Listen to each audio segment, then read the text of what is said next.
is in you. I am that I am God.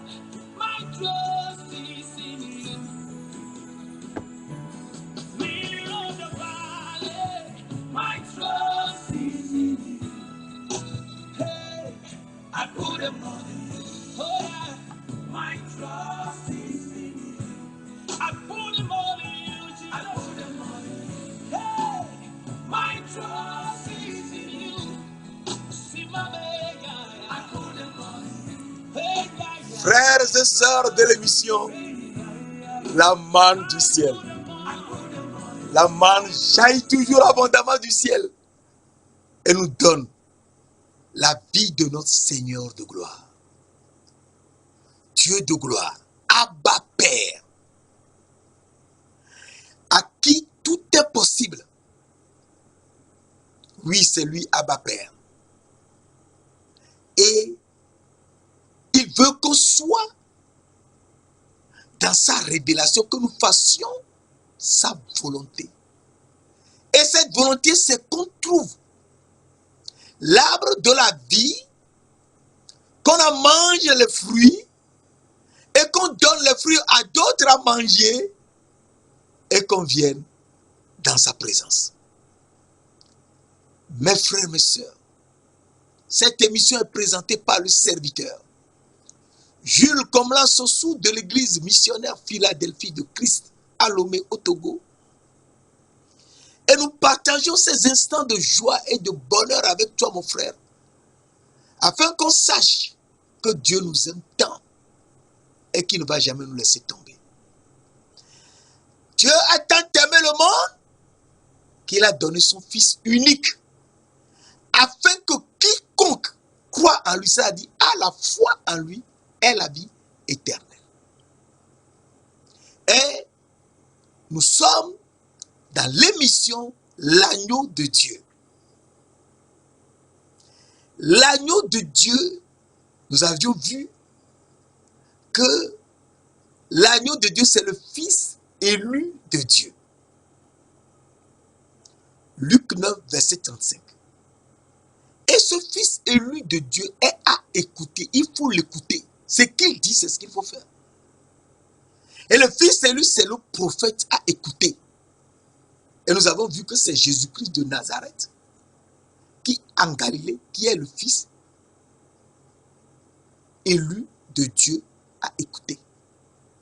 C'est lui le prophète. Et donc, ce prophète, il faut qu'on l'écoute. Et nous avons vu que ce prophète est le Fils de l'homme. Et nous avons lu dans Luc et dans Jean 3, versets 14 et 15, comme Moïse éleva le serpent dans le désert. Ainsi, il faut de même que le Fils de l'homme soit élevé. Afin que, verset 15, afin que quiconque croit en lui ait la vie éternelle. Donc, on ne peut avoir la vie éternelle qu'en croyant, qu'en ayant la foi au Fils de l'homme. Et ce Fils de l'homme, eh bien, c'est le Fils unique de Dieu. Et Dieu nous montre son amour à travers lui. Alors, Jean 3, verset 16. Dieu a tant aimé le monde qu'il a donné son Fils unique, afin que quiconque croit en lui ne périsse point, mais qu'il ait la vie éternelle. Et donc Dieu a tant aimé le monde qu'il a donné son Fils unique. Et ce Fils unique, c'est le Fils de l'homme, qui sera cloué au bois à notre place.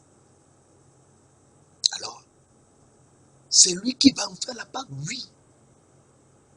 C'est lui l'agneau de Dieu, oui. Et donc nous voyons que le Fils de l'homme, qui est le prophète à écouter,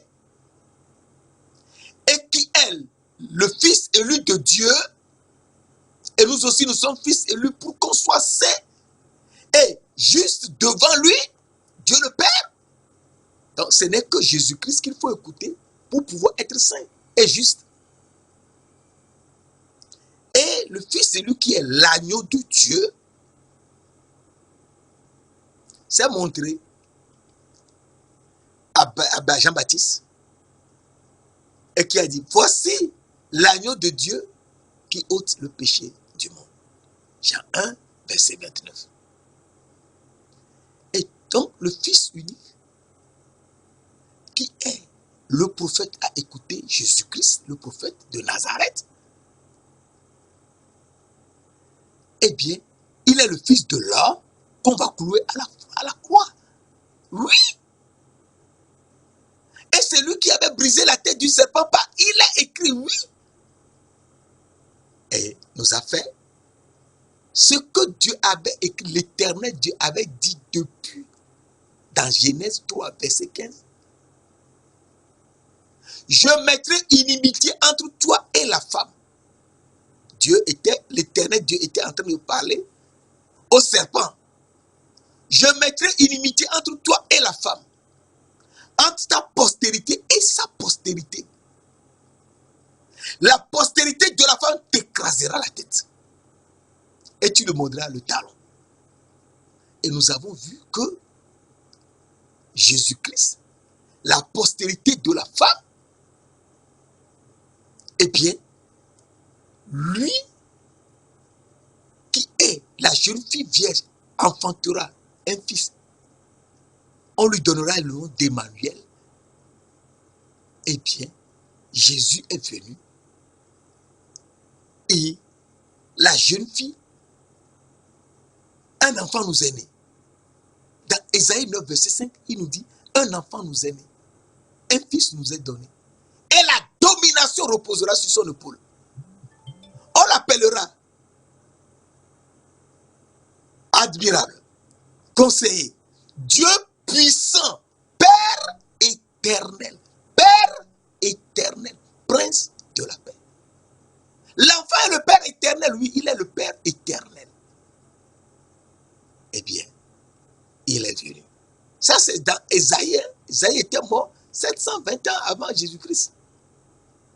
Et il est venu. Et il est venu.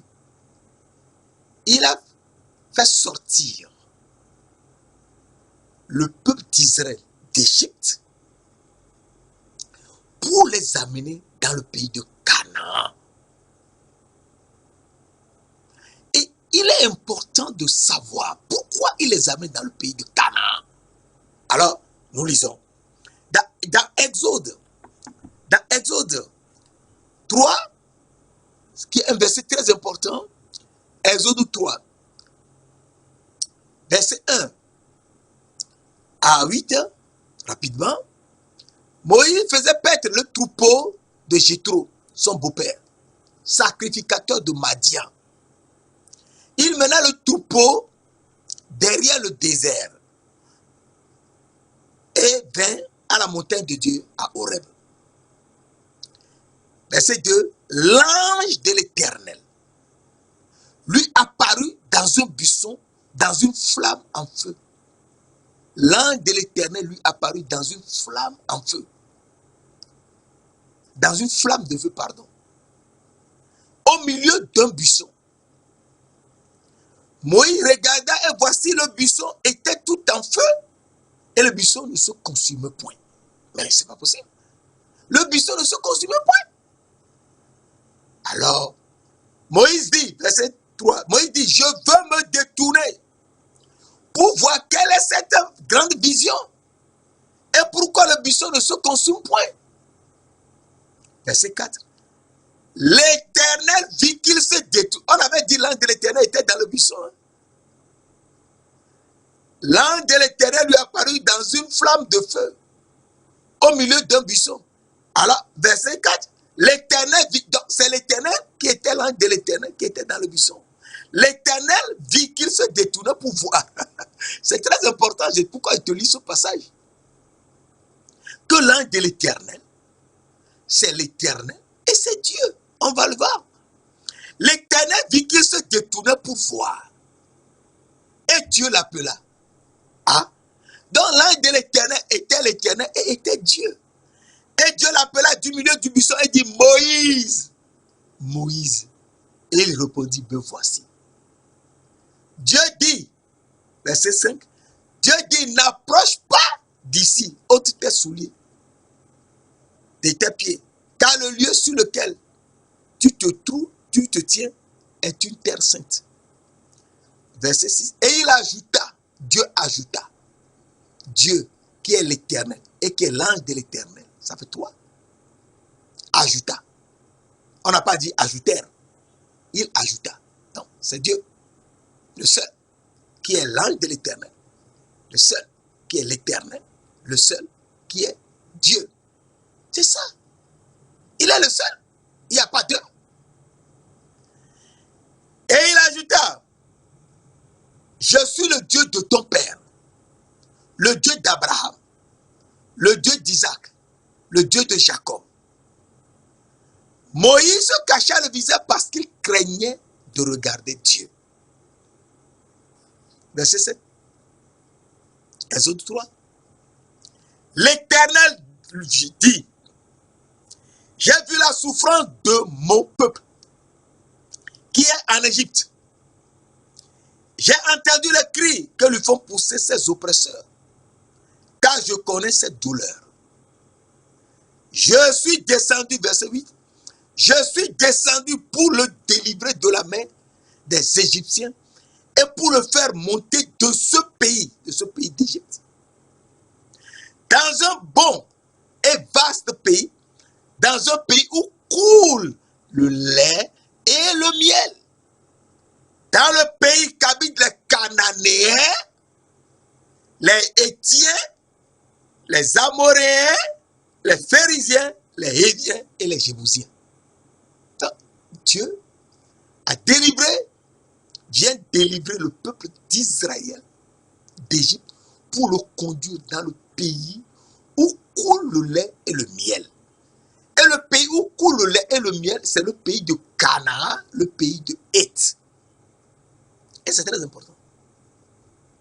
Et Moïse a cru à Dieu qui lui a dit qu'il s'appelle Je suis. Alors, nous voyons cela. Dieu dit à Moïse, verset 14. Exode 3, verset 14. Dieu dit à Moïse, je suis celui qui suis. Je suis celui qui suis. Normalement, on doit dire celui qui est. Non, c'est Dieu. Je suis celui qui suis. Et il ajouta, c'est ainsi que tu parleras aux enfants d'Israël. Celui qui s'appelle Je suis m'a envoyé vers vous. Dieu dit encore à Moïse, tu parleras ainsi aux enfants d'Israël. Le Dieu d'Abraham, le Dieu d'Isaac, le Dieu de Jacob m'envoie vers vous. Je suis m'envoie vers vous. C'est mon nom pour l'éternité. Dieu donne son nom pour l'éternité, qui est Je suis. Mon nom de génération en génération. Et donc à partir de là, nous comprenons que Dieu est un Dieu d'éternité. Et il veut nous faire quelque chose de génération en génération. Il veut nous faire ça pour 1000 générations. Tu trouveras les 1000 générations dans les séries sur YouTube, les 1000 générations. Et quand tu vas entendre ce que nous avons développé dans les 1000 générations, tu seras complètement réveillé. Alors, Dieu ayant parlé ainsi, il amène les Israéliens dans le pays de Canaan et de Héth. Dans ce pays coule le lait et le miel. Et Jésus, la jeune fille, je t'avais lu, doit être né dans un pays, il mangera la crème et le miel. La crème, c'est-à-dire le lait et le miel. La crème est faite avec le lait, c'est ça, et le miel. Donc, dans ce pays, on mangera le lait et le miel. Ah bon? Oui. Et Jésus est venu, est descendu. Et il a brisé la tête du serpent, comme nous l'avions vu. Il faut maintenant qu'il fasse la deuxième partie de ce qu'il avait dit au serpent. Je mettrai, Genèse 3, verset 15, je mettrai inimitié entre toi et la femme, entre ta postérité et sa postérité. La postérité de la femme te brisera la tête. Et toi, tu lui mordras le talon. La postérité de la femme a brisé la tête du serpent. Par il est écrit, a brisé sa sagesse. Par il est écrit, l'homme ne vit pas de pain seulement, mais de toute parole qui sort de la bouche de Dieu. Et c'est très important de savoir que l'homme ne mange, notre âme ne mange que la parole de Dieu. Alors je te demande un verset qui me passe par la tête rapidement. Psaume 127. Psaume 127. Verset 2. Psaume 127, verset 2. Un verset tellement important. En vain vous levez-vous le matin, vous couchez-vous tard et mangez le pain de douleur. L'Éternel en donne autant à ses bien-aimés pendant leur sommeil. Pendant qu'on dort, c'est en ce temps que l'Éternel nous donne le pain. Quel est ce pain que l'Éternel nous donne pendant qu'on dort? Je te répète, Psaume 127, verset 2, je te donne ça rapidement. En vain vous levez-vous matin, vous couchez-vous tard et mangez-vous le pain de douleur. L'Éternel en donne autant à ses bien-aimés pendant leur sommeil. Donc l'Éternel donne à ses bien-aimés du pain pendant leur sommeil. Pendant qu'on dort, qu'on est en plein sommeil, c'est en ce temps que l'Éternel nous donne du pain. Quel est ce pain? Ce pain, c'est sa parole. L'Éternel nous donne le pain. Et ce pain est sa parole. Oui, c'est sa parole. C'est ça qu'il avait dit dans Matthieu 4, verset 4. L'homme ne vit pas de pain seulement, mais de toute parole qui sort de la bouche de Dieu. Et il nous le confirme dans Deutéronome 8, verset 3. Vous mangez, Deutéronome 8, verset 3, que je te lis rapidement. C'est un verset tellement important. Il t'a humilié, il t'a fait souffrir de la faim. Et il t'a nourri de la manne que tu ne connaissais pas et que n'avaient pas connu tes pères. Afin de t'apprendre que l'homme ne vit pas de pain seulement, mais que l'homme vit de toute parole qui sort de la bouche de l'Éternel. De toute parole qui sort de la bouche de l'Éternel. Donc, lorsque nous dormons, l'Éternel nous donne du pain qui est sa parole. C'est sa parole qui est le pain que nous mangeons pendant que nous dormons. Et donc, quand tu dors, tu dois rêver sur les paroles de Dieu. Et c'est ça, tu sais que tu es en train, ton âme mange. Tu dois avoir une révélation sur la parole de Dieu. Très important. Et donc, à partir de là, nous savons que notre âme mange la parole. Et Dieu de gloire nous montre ici que la deuxième partie de Genèse 3, verset 15, partie B, et le serpent mordra le talon de fils de l'homme.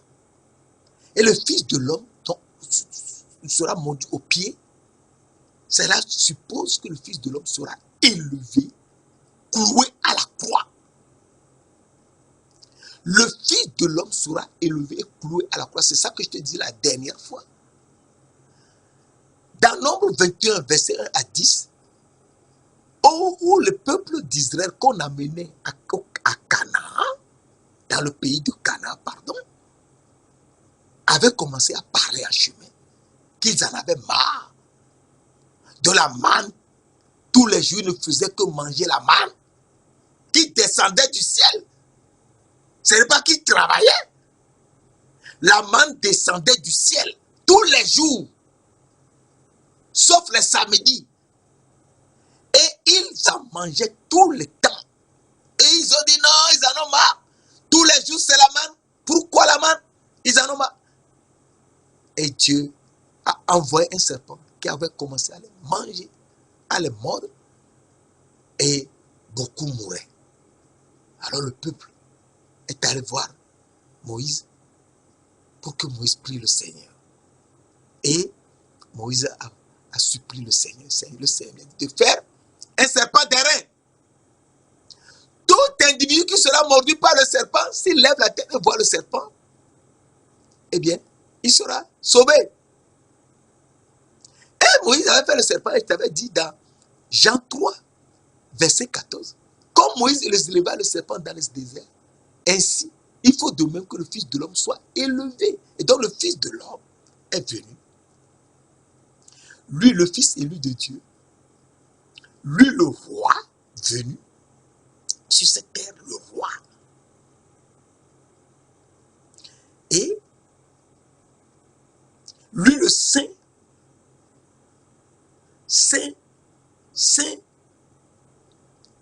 Ésaïe 3, verset 3 à 5. Saint, saint, saint est l'Éternel des armées. Toute la terre est remplie de sa gloire.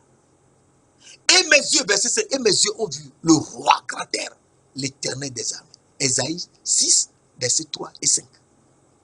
Donc le roi est venu, oui, le roi est venu. Matthieu 2, verset 1 à 2.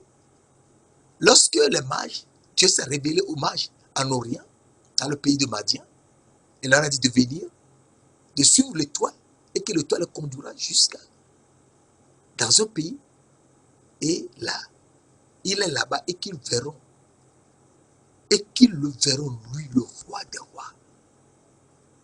Et les mages sont partis, ils suivaient l'étoile. Matthieu 2. Ils suivaient l'étoile. Et l'étoile les avait conduits jusqu'à Jérusalem. Et à Jérusalem, ils ne voyaient plus l'étoile. Ils sont partis vers Hérode et lui ont demandé, où est le roi des Juifs qui vient de naître? Car nous avons vu son étoile en Orient et nous sommes venus pour l'adorer. Alléluia. Il faut l'adorer. Le Seigneur Jésus-Christ, il faut l'adorer. Et Hérode a appelé les sacrificateurs, les scribes, tous les pharisiens. Il a dit, où est-ce qu'on a dit, où est-ce qu'un tel roi peut venir? Et on a dit, peut-être, ce serait à Bethléem, d'aller à Bethléem voir. Et les mages étaient partis et ils ont vu encore l'étoile. Et l'étoile les a guidés jusqu'à s'est arrêté au-dessus du maison. Alors ici, je t'en parle rapidement parce que si l'étoile s'est arrêtée au-dessus du maison, cela veut dire que l'étoile est venue jusqu'en bas. Et c'était eux seuls qui voyaient l'étoile. Et c'est ça, ce que le Seigneur Dieu te montre, c'est toi seul qui as cela. Et il te montre cela pour que tu le partages. C'est pour ça, la Bible est écrite pour tout le monde. Ta révélation, si elle est dans la Bible, il faut la partager. L'étoile est venue jusqu'en bas, au-dessus d'une maison, et ils sont entrés dans la maison. Et ils ont vu Marie et le petit enfant dans ses bras. Et ils se sont prosternés, oui. Il faut se prosterner devant le roi des rois, le Seigneur des seigneurs. C'est lui, Jésus-Christ. Il n'y en a pas deux. C'est lui le roi, le seul Dieu. Ils se sont prosternés, l'ont adoré. Et une fois sur pied, ils lui ont donné de l'or pour dire que c'est le roi. Ils lui ont donné de l'encens pour dire que c'est le souverain sacrificateur. Ils lui ont donné de la myrrhe pour dire que c'est le prophète à écouter. C'est le prophète à écouter. Lorsqu'il était enfant, et ce prophète à écouter, il va nous faire quelque chose. Il va se laisser mordre au pied par le serpent. Mes frères, mes soeurs, s'il va se laisser mordre au pied par le serpent, eh bien, il va nous faire la Pâque. Et c'est pour cela la Pâque est très importante à connaître. Parce que si tu ne comprends pas la Pâque, tu ne peux pas comprendre ce qu'on appelle la Pentecôte. Et pourquoi la Pentecôte? C'est pour ça la série que nous avions fait dans le temps de la Pâque à la Pentecôte. Et ensuite, Dieu, notre Créateur, ça te donne une idée un peu claire de ce que Dieu veut nous faire. Alors, Dieu veut nous faire la Pâque. Et il dit à Moïse Dans Exode 12, verset 5-6, il dit à Moïse de prendre un agneau et de l'immoler. Alors nous lisons ce qui est écrit exactement. Exode 12, verset 5 et 6. Ce sera un agneau sans défaut. L'agneau pour la Pâque, ce sera un agneau sans défaut. Mâle, âgé d'1 an. Vous pourrez prendre un agneau ou un chevreau. Verset 6. Vous le garderez jusqu'au 14e jour de ce mois. Et toute l'assemblée d'Israël l'immolera entre les 2 soirs. Verset 11. Quand vous le mangerez, l'agneau là, quand vous le mangerez, vous aurez vos reins sains, vos souliers aux pieds et votre bâton à la main. Et vous le mangerez à la hâte. C'est la Pâque de l'Éternel. Donc s'il faut manger la Pâque à la hâte, les souliers aux pieds, les bâtons à la main, les reins sains, cela veut dire qu'il faut avoir la foi qu'on sera délivré. Mais oui, il faut manger à la hâte, c'est-à-dire il faut manger la Pâque avec foi. C'est ça, manger à la hâte. Avec foi. C'est pour ça qu'ils ont les pieds, ils ont les souliers aux pieds, les bâtons à la main, les reins sains, et ils mangent à la hâte. Quelque chose dans la bouche et puis tu t'en vas.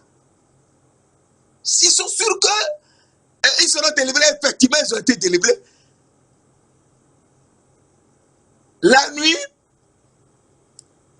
celui qui est passé a tué tous les enfants des Égyptiens, le premier-né, qui sont tous morts. Le premier-né de Pharaon, tous étaient morts.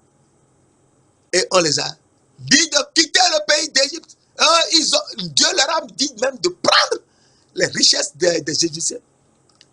Et ils ont pris les richesses des Égyptiens. Ils étaient partis. Alors, nous voyons que ici, c'est très important. La Pâque doit être faite entre les 2 soirs. Mais ce jour où Moïse et les Israélites qui étaient en Égypte avaient tué l'agneau, ils n'avaient même pas trouvé un agneau sans défaut. Parce que sur cette terre où nous sommes, il n'y a pas d'agneau sans défaut.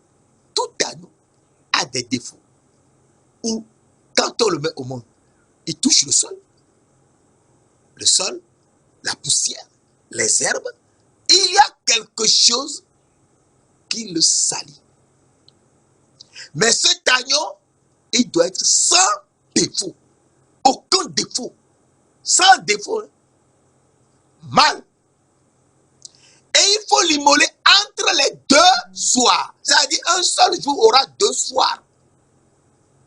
C'est ce que ça veut dire.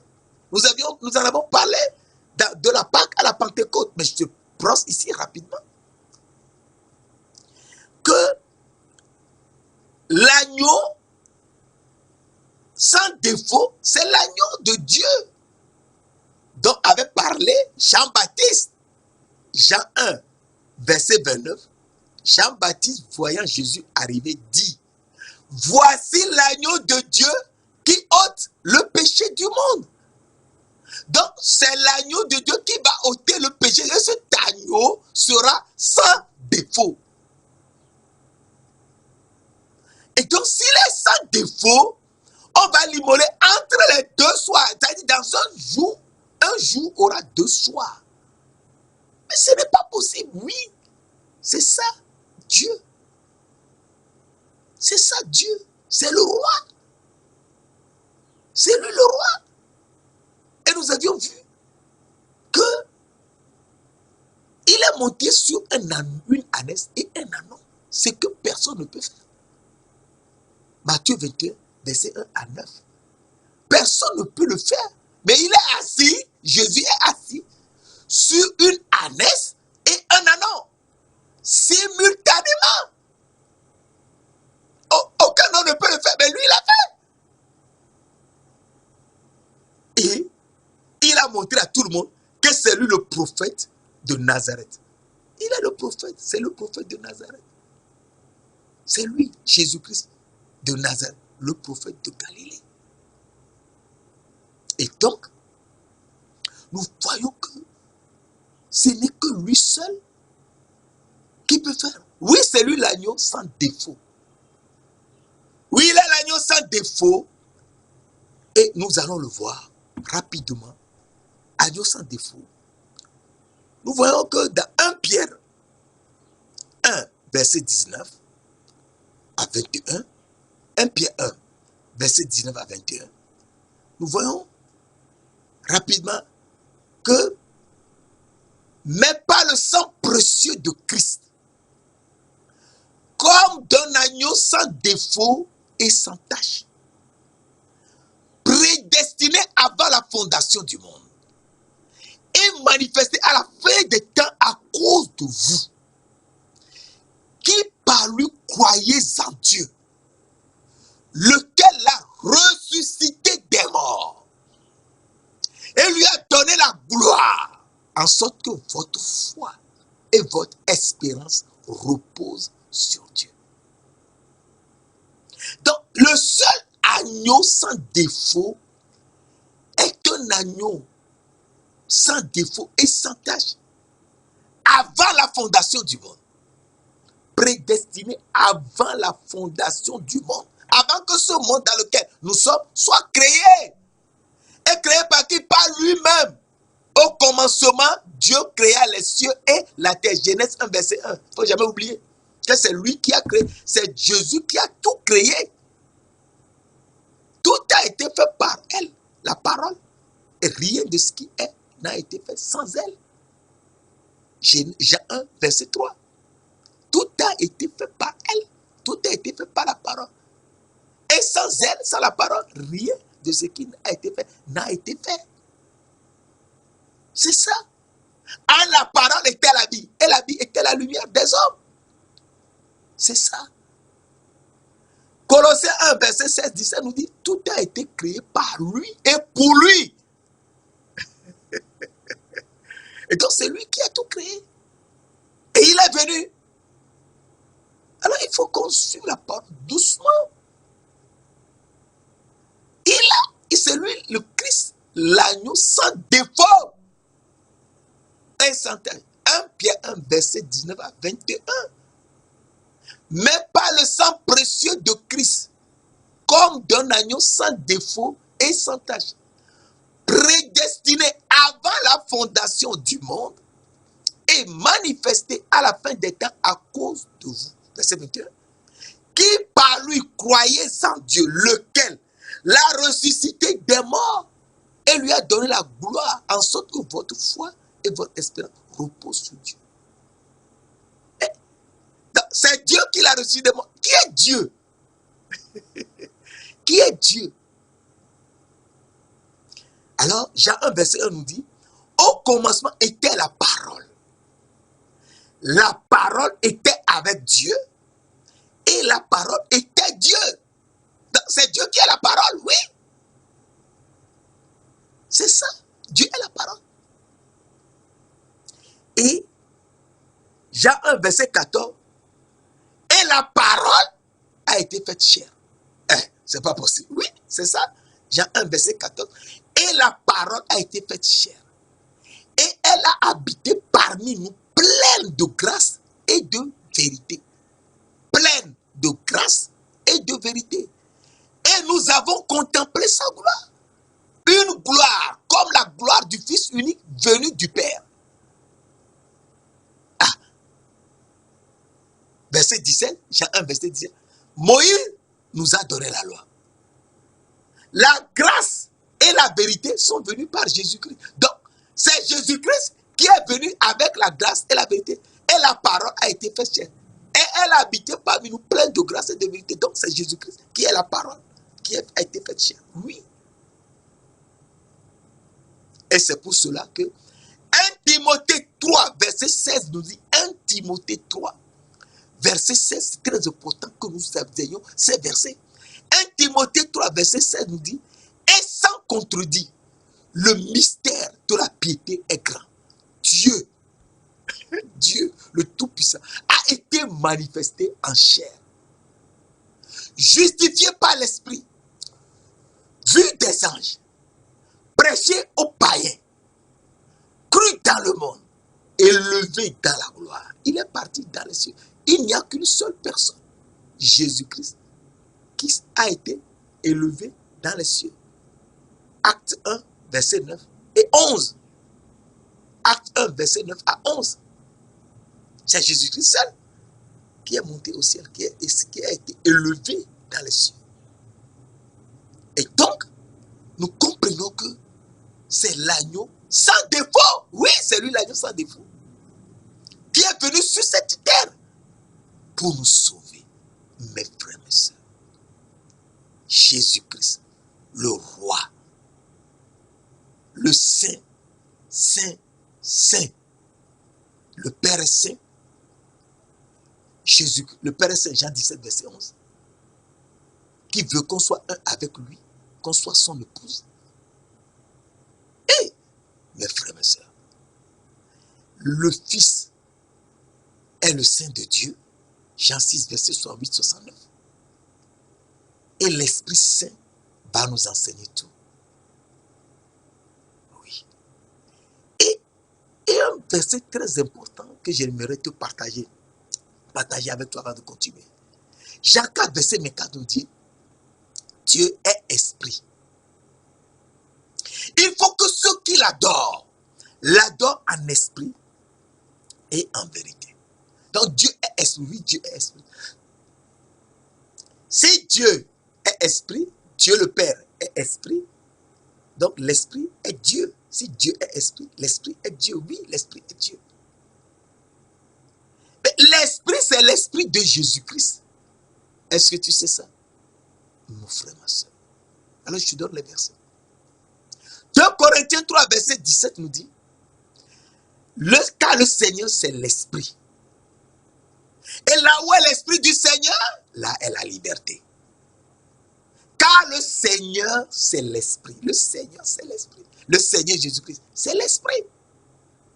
Et là où est l'esprit du Seigneur, là est la liberté. Là où il y a l'esprit du Seigneur, là est la liberté. Alors, je te donne un autre verset et puis on continue. Philippiens 1, verset 19. Philippiens 1, verset 19, qui est un verset tellement important. Philippiens 1, verset 19 nous dit, et ça c'est un verset tellement important. Philippiens 1, verset 19. Car je sais que cela tournera à mon salut, grâce à vos prières et à l'assistance de l'Esprit de Jésus-Christ. Grâce à vos prières et à l'assistance de l'Esprit de Jésus-Christ. Donc, c'est l'Esprit de Jésus-Christ. Oui, c'est l'Esprit de Jésus-Christ. C'est l'Esprit de Jésus-Christ. 1 Pierre 1, verset 11, tu peux trouver ça. Il y a d'autres passages. Donc, c'est l'Esprit de Jésus-Christ. Et donc, l'Esprit de Jésus-Christ est Dieu, est Esprit. Donc, et l'Esprit est Dieu. Si c'est l'Esprit de Jésus-Christ, donc Jésus-Christ est Dieu. Alors, à partir de là, Dieu créa les cieux et la terre. Tu comprends que c'est Jésus-Christ qui a créé les cieux et la terre. C'est pour ça tout a été créé par lui et pour lui. Colossiens 1, verset 16. C'est lui qui est le créateur de tout. C'est lui. Apocalypse 4, verset. Il n'y a pas de passage. Donc, c'est lui qui est l'agneau sans défaut et sans tache, prédestiné avant la fondation du monde et manifesté à la fin des temps à cause de vous. À cause de vous qui par lui croyez dans Dieu, lequel a ressuscité des morts. Donc quand on dit Dieu l'a ressuscité des morts, donc Jésus-Christ va se ressusciter des morts. C'est ce que ça veut dire. Puisque c'est lui-même qui est Dieu. Donc, il va ressusciter lui-même des morts. Alléluia, alléluia, alléluia. Quand on être réveillé et pourquoi il est venu jusqu'à nous, sur cette terre. Alors, le seul agneau sans défaut, c'est Jésus-Christ lui-même. Et Jésus-Christ, eh bien, il va nous faire la Pâque. Mes frères, mes sœurs, il faut que, en suivant la parole de Dieu, qu'on voit ce qu'il veut nous faire. Et quand on le connaît, eh bien, on réfléchit. Il va nous faire la Pâque, oui. Alors, 1 Corinthiens nous dit, 1 Corinthiens 5, verset 7, nous dit, 1 Corinthiens 5, verset 7, faites disparaître le vieux levain, afin que vous soyez une pâte nouvelle. Puisque vous êtes sans levain, car Christ, notre Pâque, a été immolé. Ah! Christ, notre Pâque, a été immolé. Donc, c'est Christ qui sera immolé entre les deux soirs. Et il fera la Pâque pour nous. Donc, c'est lui l'agneau sans défaut qui est l'agneau de Dieu pour faire la Pâque à notre place. Mes frères, mes sœurs, et entre les deux soirs. À ce niveau, il faut qu'on réfléchisse pour savoir ce qu'il nous fait exactement. Alors, il faut qu'on sache que s'il est l'agneau sans défaut et sans tâche avant la fondation du monde, il faut avoir la foi en lui. La foi, c'est la foi qui va nous permettre de changer d'attitude. Sans la foi, nous sommes perdus. Il faut la foi. Et sans cette foi, nous ne pouvons rien faire. Il nous faut la foi.